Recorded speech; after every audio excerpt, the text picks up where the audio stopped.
기록된 시기가 언제 기록이 되었냐면은 이스라엘 백성들이 바벨론의 포로로 잡혀가지 않습니까? 잡혀갔다가 세 차례에 걸쳐서 귀환을 하게 됩니다. 그 세 차례에 걸친 귀환 중에 첫 번째 귀환을 할 때 그때 쓰여진 기록입니다. 기록 연대를 보면 넓게로 보면은 우리 기원전 한 561년, 우리 짧게 보면은 기원전 537년, 한 30, 한 4, 5년, 20, 한 4, 5년 그 상간에 쓰여졌다라고 추정되고 있습니다. 원래 열왕기상, 열왕기하는 한 권의 책입니다. 그래서 북이스라엘과 유다 왕들에 대한 기록을 담고 있죠. 근데 기원전 300년경에 히브리어를 헬라어로 번역한 책이 나오는데 그 책을 72명이 번역했다 그래서 70인역이라고 불러요.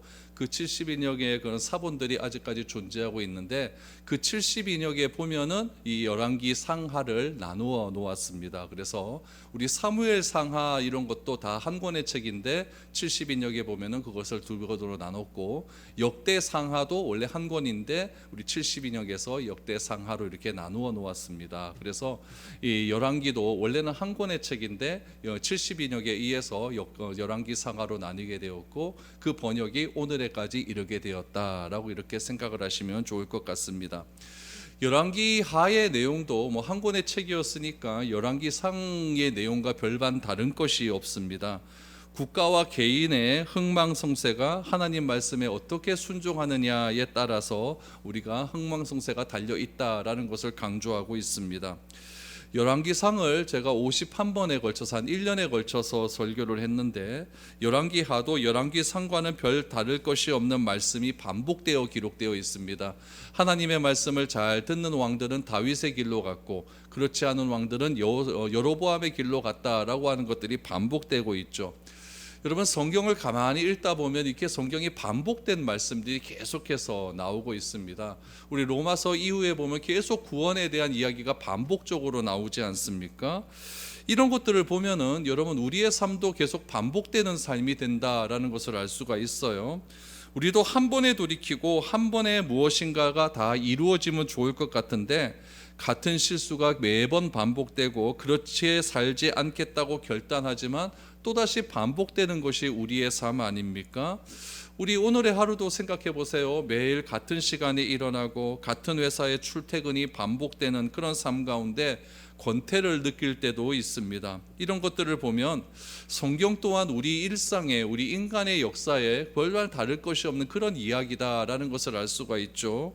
인간의 역사 가운데 하나님이 개입을 하십니다. 개입하셔서 하나님께서 어떻게 우리에게 인간에게 주시는 은혜가 있는지를 우리가 한번 살펴보는 것은 굉장히 중요하다는 이야기죠. 하나님께서 인간 역사에 개입하셔서 반복적으로 말씀하시죠. 말씀에 순종하면 복된 인생을 살 것이고 그렇지 않으면 너희가 잘못된 인생을 살 것이다 라는 것이 여러분 창세기부터 계시록까지 반복적으로 계속해서 나오고 있는 것입니다. 이 반복적인 하나님의 말씀 가운데 하나님께서 인간을 얼마나 사랑하시는지를 우리는 알게 되는 것이죠. 여러분 사랑하면 절대 포기하지 않습니다. 사랑하면 끝까지 반복해서라도 나의 사랑을 계속해서 말할 수가 있는 것이죠. 하나님은 우리 인간을 사랑하심에 있어서 절대 양보가 없으신 분이시고 타협이 없는 그런 분이십니다. 그러므로 이런 하나님의 마음을 우리가 빨리 깨달아서 하나님을 돌이키기보단 내가 돌이키는 것이 훨씬 빠릅니다. 하나님은 절대 돌이키시는 분이 아니거든요. 하나님은 실수가 없는 분이시기 때문에 내가 빨리 하나님께로 돌이켜서 반복적으로 우리를 사랑한다라고 고백하시는 그 하나님의 품에 빨리 안겨버리는 것이 우리가 신앙생활하는데 행복한 삶을 누릴 수 있는 유일한 방법이다라는 것을 이 열왕기 상하를 통해서 알 수 있게 되는 것이죠. 오늘 열왕기하 오늘부터 시작되는데 이 말씀을 통해서 이스라엘의 역사 가운데 개입하신 하나님께서 그 잘못된 길로 걸어가는 그 이스라엘의 열조 왕들을 어떻게 돌이키기 위해서 애를 쓰고 반복적으로 말씀을 주시는지 그것에 대해서 우리가 한번 살펴보았으면 좋겠습니다. 그래서 우리의 삶도 이 반복적으로 우리를 사랑한다라고 말씀하시는 그 하나님의 말씀을 잘 듣고 깨달아서 우리의 삶 가운데 조금씩 성화되어 갈 수 있는 그런 능력들이 이 열왕기하를 우리가 배우면서 우리 삶 가운데 일어날 수 있기를 바랍니다. 우리 이런 마음으로 열왕기하 한 절 한 절 우리가 한번 살펴보았으면 합니다. 1절 말씀 한번 보시죠. 아합이 죽은 후에 모압이 이스라엘을 배반하였더라 라고 말합니다.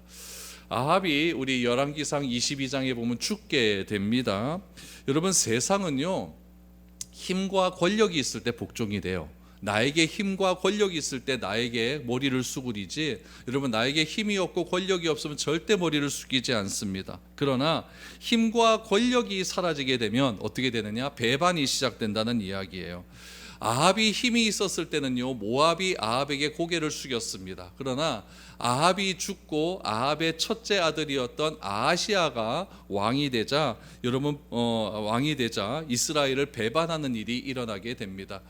북이스라엘에도 아하시아라고 하는 왕이 있어요. 남유다에도 아하시아라고 하는 동명이인의 왕이 있습니다.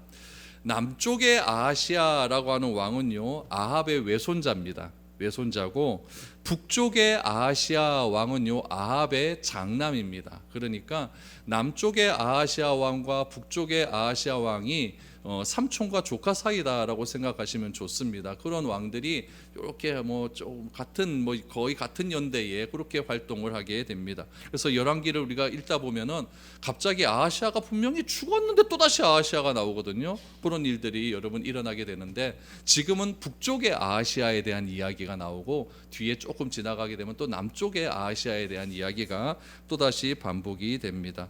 아하시아라고 하는 이름의 뜻이 무엇이냐면은 여호와의 것이라는 뜻입니다. 여호와의 소유, 여호와의 것. 이름이 좋습니까, 안 좋습니까? 굉장히 좋은 이름이죠. 그런데 이 남쪽의 아하시아도 그렇고 북쪽의 아하시아도 그렇고 이름값을 하지 못하고 비슷하게 잘못된 인생을 살아가는 그런 운명을 맞이하게 됩니다. 우리 북쪽의 아하시아 왕 어떻게 이렇게 이름값 하지 못하고 하나님의 길에서 멀어져가는 인생을 살아갈 수밖에 없었는가? 그 이유를 열왕기상 22장 51절 이하에 보면은 이렇게 이야기하고 있습니다. 열왕기상 22장 51절에서 53절까지에 보면은 유다의 여호사밧 왕 제17년에 아합의 아들 아하시아가 사마리아에서 이스라엘의 왕이 되어 2년 동안 이스라엘을 다스리니라. 그가 여호와 앞에서 악을 행하여 그의 아버지의 길과 그의 어머니의 길과 이스라엘에게 범죄하게 한 느밧의 아들 여로보암의 길로 행하여 바알을 섬겨 그에게 예배하여 이스라엘의 하나님 여호와를 노하시게 하기를 그의 아버지의 온갖 행위같이 하였더라 라고 말합니다. 여러분, 52절 말씀에 보면 뭐라고 나오냐면은 아합의 아들 아하시아가 누구의 길로 갔냐면은 그의 아버지 아합의 길과 그의 어머니 이세벨의 길을 따라갔다라고 이야기합니다. 이 두 개를 통틀어서 여로보암의 길로 갔다라고 이야기해요. 아합의 길은 어떤 길이냐? 하나님과 바알을 동시에 섬기는 길입니다. 하나님을 섬기고 아합을 바알도 섬기는 동시에 섬기는 길. 어머니 이세벨의 길은 어떤 길이냐면 오로지 바알만 섬기는 길, 이런 길입니다. 그러니까 조금 차이가 있죠. 아합은 하나님께 회개하는 일도 있었어요. 그랬기 때문에 하나님이 누구신지 압니다. 알매도 불구하고 바알을 섬겼고, 이 이세벨이라고 하는 여자는 자기의 친정 아버지가 바알의 제사장 아닙니까? 그러니까 아예 바알의 길로 꾸준하게 갔던 그런 사람이었다라는 이야기죠. 그래서 이 아하시아는요, 이 자기 아버지와 어머니의 이런 길을 쭉 끊임없이 따라갔던 그런 삶을 살았다라고 성경은 이야기하고 있습니다. 이런 상황 가운데 아합이 죽고 아하시아가 왕이 딱 올랐는데, 왕위에 오르자마자 오늘 1절에 보니까 어떤 일이 발생합니까? 모압이 배신하였더라 라고 이야기하고 있어요. 여러분, 모압이 북이스라엘을 배신하였다라고 하는 것은 북이스라엘이 이제 쇠퇴의 길로 접어들었다라고 하는 의미가 담겨져 있어요. 아합이 그래도 최전성기를 이루었던 그런 왕 아니었습니까? 경제적인 풍요로움이 굉장히 컸거든요. 근데 아합이 죽고 난 다음에 모압이 배신했다는 것은 이제 북이스라엘의 힘이 점점 없어지게 되었다라고 생각을 하면 좋습니다. 왜 힘이 점점 없어졌을까요? 여호와 앞에서 악을 행하던 북이스라엘의 멸망이 본격적으로 시작되었기 때문에 그렇습니다. 이유는 딱 하나예요. 하나님을 올바로 섬기지 않았기 때문에. 성경은 뭐라고 이야기합니까? 바알과 하나님을 동시에 섬겼던 아합의 길, 바알만 꾸준하게 섬겼던 이세벨의 길로 꾸준하게 그렇게 따라갔기 때문에 결국 여로보암의 길로 따라간 그런 사람이 아하시아였다라고 이야기를 하고 있습니다. 결국 여러분, 하나님과의 관계가 얼마나 중요하느냐에 따라서 한 나라의 흥망성쇠가 달려져 있고 내 자신의 삶의 신앙의 길도 거기에 따라 달려져 있다라는 거죠. 여러분, 참 신기한 게 무엇이냐면요, 하나님을 거역하잖아요. 그러면 우리가 사람을 대하는 태도가 달라집니다. 우리가 늘 우리 교회가 강조하는 것이 무엇이냐면 하나님 사랑, 이웃 사랑을 강조하지 않습니까? 이웃 사랑이 먼저가 아니라 하나님 사랑이 먼저예요. 하나님을 사랑하게 되면 자연적으로 그 사랑에 힘입어서 누구를 사랑합니까? 우리 주변의 이웃을 사랑할 수가 있는 거예요. 근데 하나님과의 관계가 다 틀어져 버리니까 내가 사랑을 받을 수 있는 길이 없어지는 거죠. 그러니까 내 이웃, 내 주변의 사람을 어떤 식으로 되냐면은 사랑함으로 대하는 것이 아니라 내 주변의 사람을 나의 이익 때문에 만나게 되는 일이 발생하게 됩니다. 그래서 사람을 대할 때 굉장히 포악하게 대하고 거칠게 대할 수밖에 없는 이유가 무엇이냐면은 내가 하나님과의 관계가 멀어지게 되면 내 이웃과의 관계도 그렇게 될 수밖에 없다라는 것을 기억해야 됩니다. 그래서 내가 자꾸 옆에 사람한테 짜증이 일어나고 내가 자꾸 옆에 사람을 좀 강하게 억압하려고 하는 그런 마음이 생긴다 그러면은 이 이웃에게, 그 사람에게서 먼저 이유를 찾지 마시고 누구에게서 이유를 찾느냐, 내가 하나님과의 관계가 얼마나 잘 되어 있느냐, 거기서 이유를 찾으셔야 돼요. 하나님과의 관계만 회복되면은 그렇게 포악하고 그렇게 꼴배기도 싫던 사람들이 사랑스러워지기 시작을 합니다. 이것이 여러분 성경의 원리예요. 그래서 늘 언제나 하나님을 사랑하고 그 사랑을 가지고 이웃을 사랑하는 마음이 있어야 된다라는 이야기죠. 오늘 본문도 똑같아요. 하나님과 관계가 틀어져 버리니까 이웃 나라인 모압과의 관계도 다 틀어져 버리고 만다라는 것을 알 수가 있습니다. 그래서 하나님의 보호막이 사라지게 되면 모든 관계가 다 파괴가 될 수밖에 없는 것이죠. 이런 상황 가운데 아하시아가 불의의 사고를 당하게 됩니다. 2절 말씀을 보시죠. 아하시아가 사마리아에 있는 그의 다락 난간에서 떨어져 병들매 사자를 보내며 그들에게 이르되 가서 에글론의 신 바알세붑에게 이 병이 낫겠나 물어보라 하니라 라고 말합니다.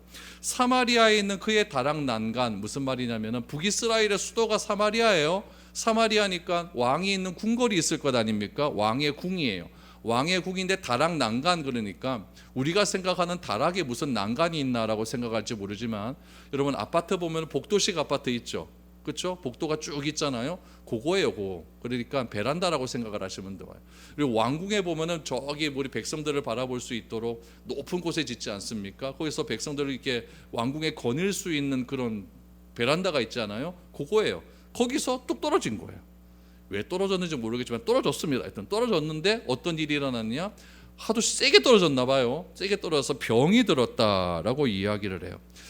그러면 사람이요, 아프면요 마음이 심란해집니다. 이거 참 희한해요, 그렇죠? 아프면 다 귀찮고 누가 나 찾아오는 것도 귀찮고 누가 나를 걱정해 주는 것도 싫고 막 만사가 막 짜증이 나요. 막 그런 일이 있어요. 그러니까 이 아하시아도 자기가 왕 아닙니까? 왕인데 모압은 배반했죠. 거기다 그 다락 난 그 베란다 그 거닐다가 발을 헛디든지 떨어져 갖고 뭐가 하나 부러졌나 봐요. 부러져서 이렇게 누워 있죠. 그러니까 얼마나 마음이 심란하겠습니까? 이런 심란한 가운데 이 아하시아가 선택한 것이 무엇이냐면은 에그론의 신 바알세붑에 가서 내 병이 낫겠나 안 낫겠나 물어봐라라고 자신의 부하를 한 명 보내기 시작을 합니다. 여러분, 에그론이라고 하는 것은 어느 지역이냐면 블레셋에 보면 5도시가 있거든요. 블레셋은 한 나라가 아니라 5개의 도시로 연합된 연합 공동체입니다. 5개의 도시 국가가 있는데 그 도시 국가를 하나로 합쳐서 블레셋이라고 이야기하는 거예요. 그 블레셋 나라의 제일 북쪽에 보면 에그론이라고 하는 지역이 있거든요.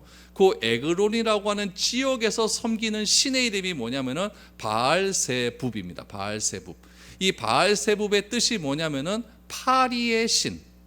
파리 알죠? 파리의 신이라는 뜻이에요. 왜 파리의 신이라고 하는 이름이 붙었느냐? 이런 파리가 전염병을 많이 남발하지 않습니까? 그러니까 이 에그론이라는 지역이 이 파리로 말미암은 전염병이 굉장히 창궐했던 그런 지역이었어요. 그러니까 사람들이 생각하죠. 저 파리로부터 오는 전염병을 좀 해결해야 되는데 어떻게 해결할 수 있을까? 우리가 신을 하나 만들면 되겠다. 그래서 파리의 형상의 신을 만들어 갖고 그 형상애가 막 절원하면서 우리에게 이 전염병을 주지 마세요라고 기도를 하는 거죠. 여러분 애굽에도 보면은 10가지 재앙할 때 무슨 재앙이 있어요? 파리의 재앙이 있잖아요. 그러니까 거기도 다 그런 이유가 있는 겁니다. 이 에그론이라고 하는 도시가 참 재미가 있는 도시예요. 여러분 그 사무엘상 처음에 보면 블레셋과 이스라엘이 전쟁을 하지 않습니까? 전쟁하다가 이스라엘이 막 지니까 이스라엘이 행한 방법이 무엇이냐면 하나님이 계시지 않아서 지는구나. 그래서 성막에 있는 법궤를 갖고 오지 않습니까? 법궤를 가져오다가 블레셋한테 보면 법궤를 빼앗겨 버려요. 빼앗겨 버려서 이 블레셋이 이 법궤가 블레셋 땅으로 가게 됩니다. 블레셋 땅 어디로 가게 되냐면 뱅글뱅글 돌다가 가드라고 하는 땅으로 가거든요. 가드가 골리앗의 고향이에요. 가드라고 하는 곳에 갔는데 이 가드라고 하는 곳에 법궤가 딱 들어가자마자 전염병이 창궐해져요. 그러니까 이 가드 사람들이 어떻게 생각했냐면은 이 법궤가 이 가드 땅에 와서 이 전염병이 왔다라고 생각해서 그 법궤를 가드의 옆 동네에 있는 에글론으로 보내려고 합니다. 그래서 이 에글론으로 딱 보내려고 하니까 에글론 사람들이 이 정보를 딱 듣고 어떻게 생각했냐면 하나님이 우리를 죽이려고 이 법궤를 우리에게 보내는도다라고 생각하면서 이 에글론으로 법궤가 못 오게 막는 장면이 나와요. 그러다가 뱅글뱅글 돌다가 법궤가 결국 이스라엘로 다시 돌아오는 일들이 일어나게 되거든요. 그러니까 이 에글론이라고 하는 지역은 이 법궤와도 관련이 있고 전염병하고도 관련이 있는데 이 에글론이라는 지역을 섬기는 신이 뭐냐? 바알세붑. 이 바알세붑이 신약으로 와서는 어떻게 변합니까? 바알세불 이렇게 바뀌어요.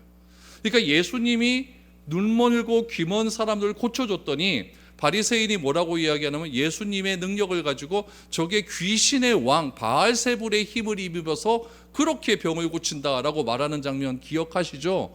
그러니까 이 바알세불로 바뀌어서 바알세불이라는 뜻은 귀신의 왕 이런 뜻을 가지고 있습니다. 그러니까 이런 스토리가 있다라는 것을 알고 오늘 본문을 보면 더 재미가 있겠죠. 그러니까 바알세불 파리의 신한테 가서 물어봐라 라고 이야기합니다. 여러분 병드는데 여러분 파리한테 가서 물어봐라, 이게 무슨 말입니까? 이게 말도 안 되는 그런 이야기잖아요. 그러니까 여러분 우리는 누구나 사고의 위협에 있어요. 여러분들 우리가 뭐 사고 안 나는데 완전히 안전할 수 있습니까? 그렇지 않잖아요. 어느 날 갑자기 모르게 교통사고를 당할 수가 있고 갑자기 넘어져서 다리가 하나 부러질 수 있고 사고의 위협에 다 노출되어 있습니다. 이 말은 누구나 다칠 수가 있고 사고 당할 수 있다라는 이야기예요. 아시아도 사고 당할 수 있다라는 이야기죠. 이때 여러분 우리가 어려움을 당했을 때 누구에게 나의 이 어려움을 요청하는가는 굉장히 중요한 문제입니다. 그것은 내가 평상시에 무엇을 의지하고 있는가가 드러나기 때문에 그래요. 어떤 사람은 여러분 힘들 때 하나님께 나와 기도하는 사람이 있어요. 근데 어떤 사람은 무슨 일만 생기면 무당 찾아가는 사람이 있어요. 어떤 사람은 무슨 일만 생기면 우상을 찾아가는 사람이 있죠. 어떤 사람은 무슨 일만 생기면 휴대폰 팍 보면서 나 도와줄 사람이 누구냐 이거부터 찾는 사람이 있다는 이야기예요. 이 아하시아 왕은 자기에게 딱 일이 닥쳤어요. 근데 일이 한꺼번에 닥치지 않습니까? 모압도 배신하죠. 마음이 싱숭생숭하는데 거들다가 떨어져 갖고 병이 들죠. 이래 버리니까 하나님을 찾아야 되는데 이 자기 아버지 아합이 하는 일을 그대로 행하는 거죠. 하나님을 믿으면서도 바알로 나도 하나님을 알기는 하는데 이거 하나님 좀 안 맞는 것 같아. 그래서 찾아가도 파리의 신에게 한번 찾아가서 내 장래가 어떻게 될 것인가, 내가 병이 나을 것이 안 나으실 것인가 물어보고 와라 라고 이야기하고 있는 것이죠. 그러니까 여러분 내가 평상시에 무엇을 의지하고 있는가는요 평상시에는 안 드러납니다. 언제 드러나요? 네, 위급한 상황에 딱 드러나게 되는 거예요. 여러분 이런 이야기가 성경에 곳곳에 나옵니다. 우리 로마서 1장 21절 이하를 한번 보십시오. 하나님을 알되 하나님을 영화롭게도 아니하며 감사하지도 아니하고 오히려 그 생각이 허망하여지며 미련한 마음이 어두워졌나니 스스로 지혜 있다 하나 어리석게 되어 썩어지지 아니하는 하나님의 영광을 썩어질 사람과 새와 짐승과 기어다니는 동물 모양의 우상으로 바꾸었느니라 라고 나오고 있습니다. 여러분 스스로 지혜 있다라고 생각하는 사람의 결과가 무엇입니까? 우상 숭배예요. 지혜 있는 사람들은요 자신들이 이성으로 생각하고 판단되어지는 것이 진리라고 생각을 합니다. 그래서 하나님은 비합리적이고 하나님은 비논리적이라고 비상식적이라고 생각을 하면서 항상 자기 논리에 맞는 것만 추구하게 되죠. 왜냐하면 상식적이고 논리적인 것만 나를 안전하게 이끌어 갈 것이다라고 믿고 있기 때문에 그래요. 그래서 그 상식적이고 논리적인 것이 나를 풍요롭게 해준다라고 믿는 겁니다. 이게 우상숭배라는 이야기예요. 그러나 여러분, 믿음이라는 것은요, 상식적이고 논리적이기도 하지만 믿음 안에는 무엇도 포함되어 있냐면은 비상식적이고 비논리적인 것도 포함되어 있습니다. 사람이 어떻게 무리를 걷습니까? 어떻게 죽은 자가 다시 살아날 수가 있습니까? 이건 비상식적이고 비논리적인 거거든요. 그러나 성경은 상식적이고 논리적인 책이지만 그 안에는 뭐도 포함되어 있다? 비상식적이고 비논리적인 것도 포함되어 있다. 그것을 포괄적으로 받아들이는 것이 뭐다? 믿음이라는 이야기예요. 아하시아는 병이 들었어요. 그러면 병에 대한 진단과 처방이 바르게 나타나야 돼요. 그런데 진단하기 위해 우상에게 사람을 보냈다는 것은 일단 처방이 잘못되는 거예요. 처방이 잘못되면 뭐가 나와요? 여러분, 진단조차 처방이 잘못되면 약도 잘못된 걸 받아올 것 아니겠습니까? 문제 해결이 될 수가 없는 거예요. 이 사실을 누가 알았느냐? 하나님이 아시는 거죠. 그래서 하나님이 화가 끝나가지고 엘리야에게 탁 나타나서 엘리야에게 부릅니다. 하나님이 화가 나셔서 뭐라고 이야기하는가 보시기 바랍니다. 3절 4절입니다. 여호와의 사자가 디셉 사람 엘리야에게 이르되 너는 일어나 올라가서 사마리아 왕의 사자를 만나 그에게 이르기를 이스라엘에 하나님이 없어서 너희가 에글로 내신 바알세불에게 물으러 가느냐. 그러므로 여호와의 말씀이 내가 올라간 침상에서 내려오지 못할지니라. 내가 반드시 죽으리라 하셨다 하라. 엘리야가 이에 가니라 라고 말합니다. 여러분, 왕위에 오르자마자 모압이 배반을 해요. 왕위에 오르자마자 갑자기 난간에서 떨어져서 병에 걸렸어요. 이거 누가 보내는 신호일까요? 하나님이 보내는 신호예요. 왜 이런 신호 보낼까요? 빨리 회개하고 돌아와라. 회개하고 돌아와라.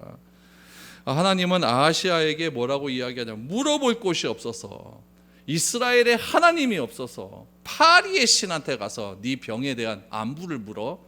하나님이 화가 엄청나게 나신 거죠. 이스라엘에 하나님이 없더냐, 진노를 하시기 시작을 하는 겁니다. 너무너무 실망하신 거예요.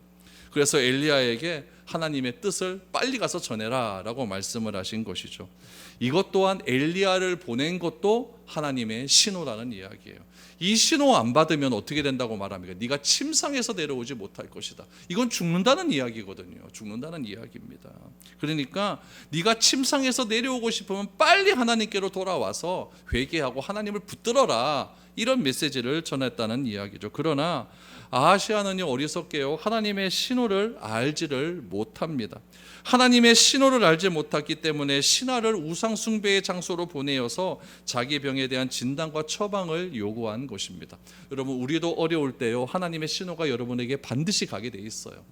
그 신호가 어떤 신호인지는 잘 모르겠습니다. 어떤 사람이 딱 신호가 왔는데 나에게 문자가 안 통하는데 그게 하나님의 신호일 수도 있어요. 교회에 딱 왔는데 어떤 권사님이 손 한번 잡아주셔서 아유 힘들제, 내가 같이 기도할게, 이게 하나님의 신호일 수도 있어요. 예배드리다 찬양을 하는데 감동이 와서 하나님이 다 나에게 주시는 그런 마음이 있어요. 그게 하나님의 신호일 수도 있고, 설교를 듣다가 마음에 오는 그런 것들, 그게 하나님의 신호일 수 있어요. 이것이 여러분, 민감한 사람이면 빨리 그런 것들을 캐치해서 하나님께 나아가서 하나님, 내가 잘못했습니다, 내가 빨리 하나님께 되돌아가기를 원합니다, 이렇게 하나님께 나아갈 수도 있지만은, 여러분, 아하시아처럼 어리석게 하나님의 신호인지를 도무지 깨닫지 못하고 오로지 내가 생각하는 것, 바알세불에게 가서 내가 내 장래를 물어봐야겠다, 이렇게 어리석은 사람도 존재한다는 이야기죠. 여러분, 하나님을 믿던 사람이요, 타락하게 되면 이런 일이 일어나요. 왜 그러냐면은 하나님이 보입니까 안 보입니까? 안 보여요. 그 하나님께 실족하게 되면은 어떤 하나님을 찾을까요? 보이는 하나님을 찾아요. 파리의 신 바알세불은요, 보이거든요. 그걸 딱 만들어 놓으니까 그 하나님은 나를 고칠 것이라고 생각을 하는 거죠. 그러나 여러분, 보지 않고 믿는 것이 훨씬 복된 것입니다. 안 보고 믿는 것이 훨씬 복된 것이지, 보고 믿는 것은 그건 진정한 믿음은 아닌 것 같아요. 그래서 하나님은 보이지 않는 영이기 때문에 그 하나님께 실족하고 그 하나님께 떨어져 나가버리면요, 여러분 자꾸 보이는 하나님을 찾을 수밖에 없다라는 이야기예요. 사람은 누구나 어려움이 찾아옵니다. 그 위기 앞에서 우상을 찾는 것은요, 하나님의 존재를 무시하는 행위입니다. 여러분, 내 자식이 어려움이 처했을 때 아버지인 나에게 찾아와서 아빠 좀 도와줘요, 이 말 한마디 하면 될 것 같은데, 아버지에게 찾아오지 않고 옆집 아저씨한테 가서 아저씨 나 좀 도와주소 하면 누가 제일 열받아요? 부모가 제일 열받죠. 아버지가 멀쩡하게 살아있는데 왜 아버지한테 안 오고 옆집 아저씨한테 가서 날 도와달라고 합니까? 하나님도 똑같은 거잖아요. 하나님이 우리의 아버지신데 왜 하나님께 찾아오지 않고 바알세붑에게 찾아가냐? 그러니까 하나님이 말씀하시잖아요. 이스라엘의 하나님이 없더냐? 물어볼 신이 그렇게 없더냐? 하나님이 여기 떳떳하게 살아있는데 왜 에글론의 바알세붑 파리한테 가서 물어보느냐? 라고 진노를 하게 되는 것이죠. 그래서 여러분, 결국에는 우리가 누구를 찾느냐가 나의 신앙입니다. 여러분, 시편 16편 4절 말씀에 보면 다윗은 이렇게 고백을 합니다. 시편 16편 4절을 보십시오. 다른 신에게 예물을 드리는 자는 괴로움이 더할 것이라. 나는 그들이 드리는 피의 전제를 드리지 아니하며 내 입술로 그 이름도 부르지 아니하리로다. 이것이 다윗의 고백이에요. 나는 내 입술로 우상의 이름도 부르지 않겠다. 이런 결단이 우리에게 있어야 된다는 얘기죠. 결국 하나님의 사람은 하나님께 예배하고 하나님과 동행할 때 행복함을 느낄 수가 있는 거죠. 그래서 다른 신에게 예배하면 틀림없이 탈이 날 수밖에 없다. 아하시아가 죽게 되는 원인은요, 난간에 떨어져서 죽은 것이 아니라 하나님께 물어보아야 될 일을 바알세붑을 의지했기 때문에 하나님과 떨어졌기 때문에 죽은 거예요. 난간에 떨어져서 죽은 것이 아니라 하나님과의 관계가 떨어졌기 때문에 그래서 죽을 수밖에 없었다는 이야기죠. 2년 통치하고 죽잖아요. 2년 통치하고. 그래서 내가 잘못 섬기는 것 때문에 진짜 그렇게 해서 떨어져 죽는 것이지, 여러분 뭐 베란다에서 떨어져 죽는 그건 아니라는 이야기죠. 아하시아는요, 이 악행을 행한 것에 끊이지 않고 우상에게 자신의 어려움에 대한 도움을 요청함으로써 자신의 운명을 비참하게 이끌고 가게 됩니다. 6절을 보시죠. 이렇게 이야기합니다. 그들이 말하되 한 사람이 올라와서 우리를 만나 이르되 너희는 너희를 보낸 왕에게로 돌아가서 그에게 고하기를 여호와의 말씀이 이스라엘의 하나님이 없어서 내가 에글론의 신 바알세불에게 물어보려고 보내느냐. 그러므로 내가 올라간 침상에서 내려오지 못할지라 내가 반드시 죽으리라 하셨다 하라 하더이다 라고 말합니다. 결국 하나님께서 전한 메시지가 지금 이제 아하시아에게 들어갔다라고 하는 이야기죠. 생명의 주인이신 하나님께서는요, 아하시아의 생명을 거두기로 결정하신 것입니다. 결국 아하시아는요, 자신이 죽음으로써 자신이 의지했던 바알세붑의 그런 헛된 실체를 비로소 깨닫게 된 것입니다. 내가 살아 있어서 오늘 이 자리에 온 건 다 하나님의 은혜입니다. 얼마나 큰 은혜인지 모릅니다. 내가 살아 있으면 하나님께서 나를 살려주셨기 때문에 내가 지금 살아 있는 거예요.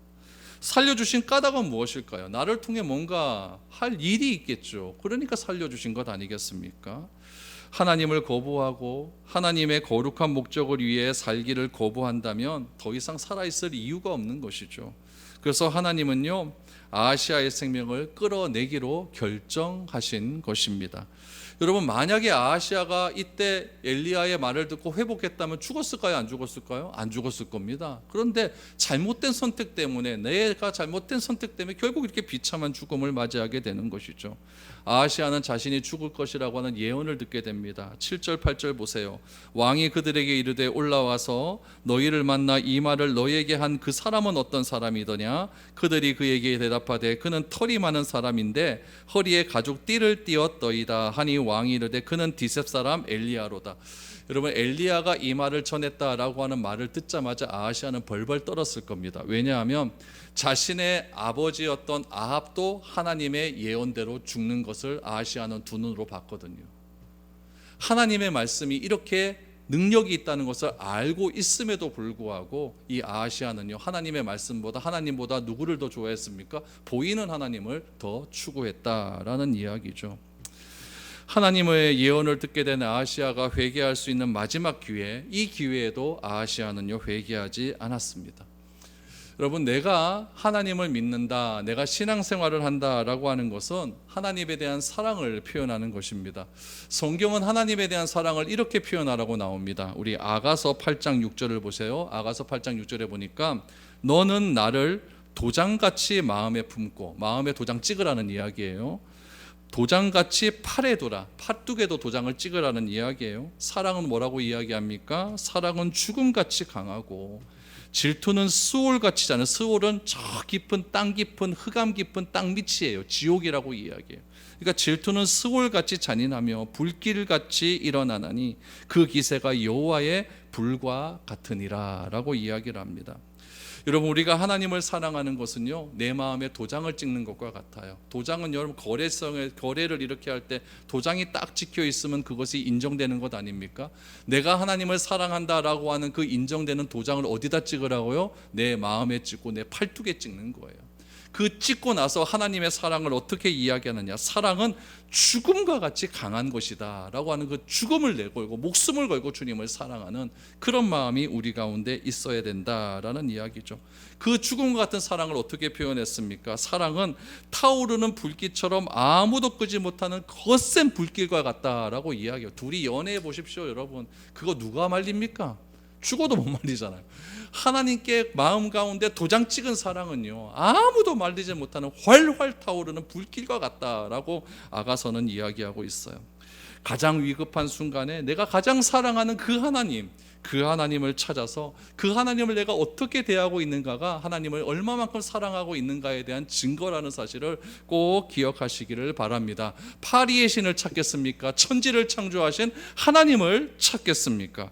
하나님에 대한 사랑이 우리 여러분 가운데 불꽃처럼 일어날 수 있기를 바랍니다. 그래서 어떤 상황과 어떤 환경 가운데도 하나님을 사랑하고 예배하는 마음이 끓이지 않게 해달라고 기도하시고 불꽃같이 하나님을 뜨겁게 사랑할 수 있는 우리들이 되어서 어떠한 상황 가운데도 주를 배신하지 않고 끝까지 하나님을 붙들고 나아가는 저와 여러분들의 삶이 될 수 있기를 축복드립니다.